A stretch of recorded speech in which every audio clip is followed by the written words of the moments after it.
Community organizing is a way for people lacking political power to join together with others to get things done. They can ignore one person. They might be able to ignore a few people, but they can't ignore a crowd of people with a clear message. It's bringing people together to let them feel their own power, their own strength. That is, to empower them to change their lives. It's a way to make change. It's a way to get political power for people and groups who don't have political power. The people that make the decisions that affect my life and the lives of other people like me are only paying attention to people that join together into groups. If you're not organized, basically you don't exist in this community. I'm here to make sure that people get involved, register, vote, and organize around what we need and want in this city, county, and state, and nation. What if Rosa Parks had gotten up? What if Martin Luther King decided not to get involved in the civil rights movement? What if President Johnson decided not to sign the Bill of Rights? Activism means that you not only go to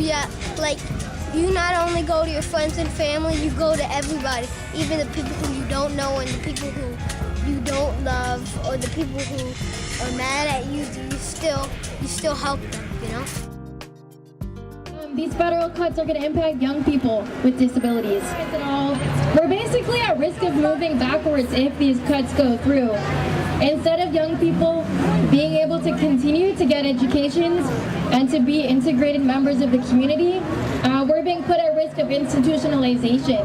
I'm here today to speak on behalf of CID, the Independent Living Resource Center in San Francisco, and on behalf of people with disabilities all around the nation, to deliver a message to DC today that safety nets such as Social Security, Medicaid, and Medicare truly matter.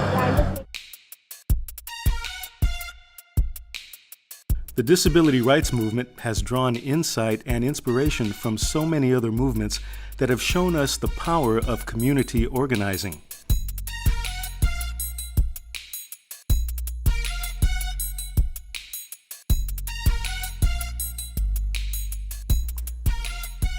In the civil rights movement, hundreds of thousands of black people and other people of color took action to demand an end to their status as second-class citizens. They used the power of numbers to force change at lunch counters, through the Montgomery bus boycott, and other organized acts of resistance.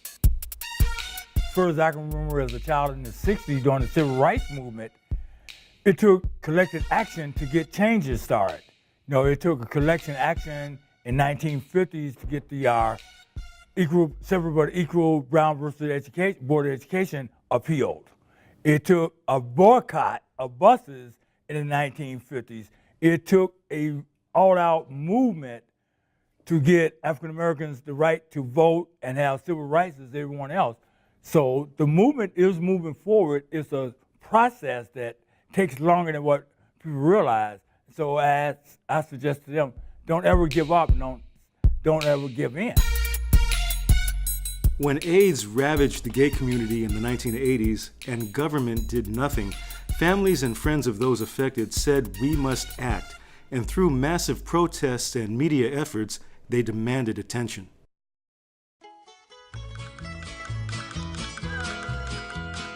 Farm workers stood up against big agribusiness, organizing Filipino and Latino workers in 1965, starting the Delano grape boycott that lasted 5 years. The fragrance of resistance through organizing rose from the labor camps in the California fields where Filipino workers had worked the soil for decades. When farm workers were intentionally sprayed with pesticides by growers, they needed to call attention to their condition. They organized a 340-mile march that took 45 days to walk from Delano to Sacramento. Their organizing and direct action eventually led to a contract between workers and growers and the eventual formation of the United Farm Workers Union under the leadership of Larry Itliong and Cesar Chavez. Through a powerful sit-in, disabled activists fought for implementation of Section 504 of the Rehabilitation Act, which says that any program receiving federal funding must be accessible to people with disabilities.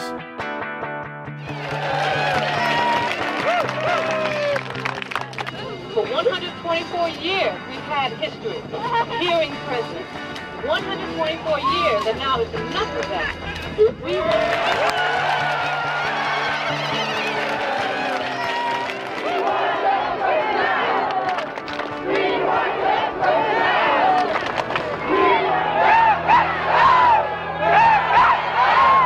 By a deaf president at Gallaudet University, that represents the whole world being inspired.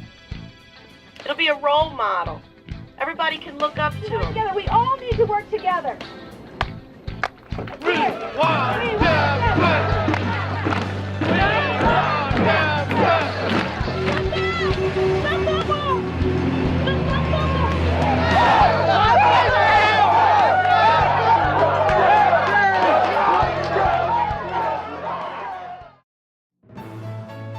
In recent years, the economic recession and declining corporate taxes have pushed people with disabilities and seniors into the streets to protect programs that people depend on for survival. We have enough of nothing. Personally speaking, I'm so broke I can't even afford to go window shopping. That's the life that we live, and people have to understand that. But mostly, we have to understand that.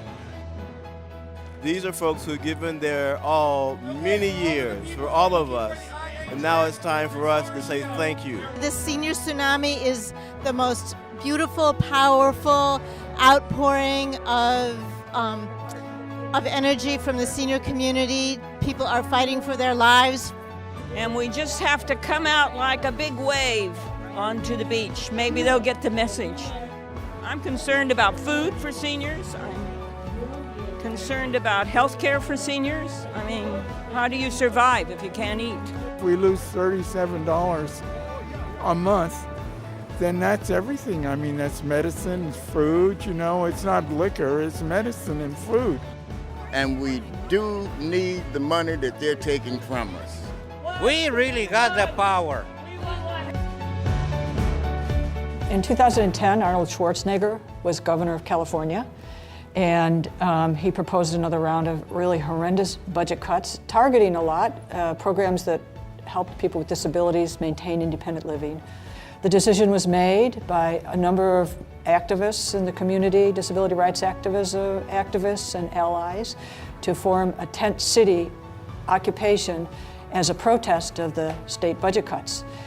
And it started in the summer of 2010, and we went for a month living on a median strip in South Berkeley, and it gathered a tremendous amount of support from the community and became a galvanizing action that started Cuido, which is an ongoing street activist grassroots organization fighting for the rights of people with disabilities. Community organizing is not all about protests. It is about people coming together based on their self-interest and using the strength of community to build power and make change. It could be registering voters, getting a petition signed, holding an accountability session with an elected official, or all sorts of creative actions.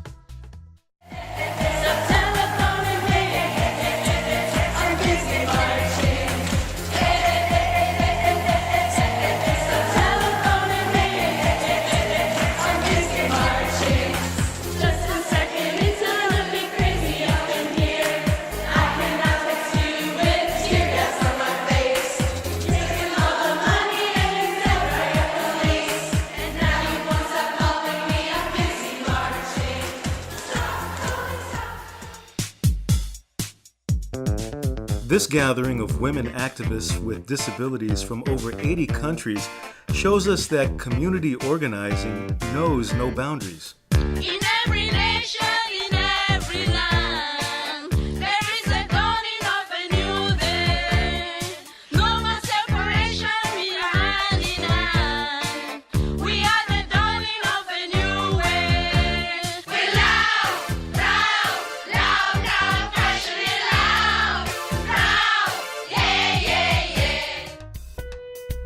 How does community organizing get started?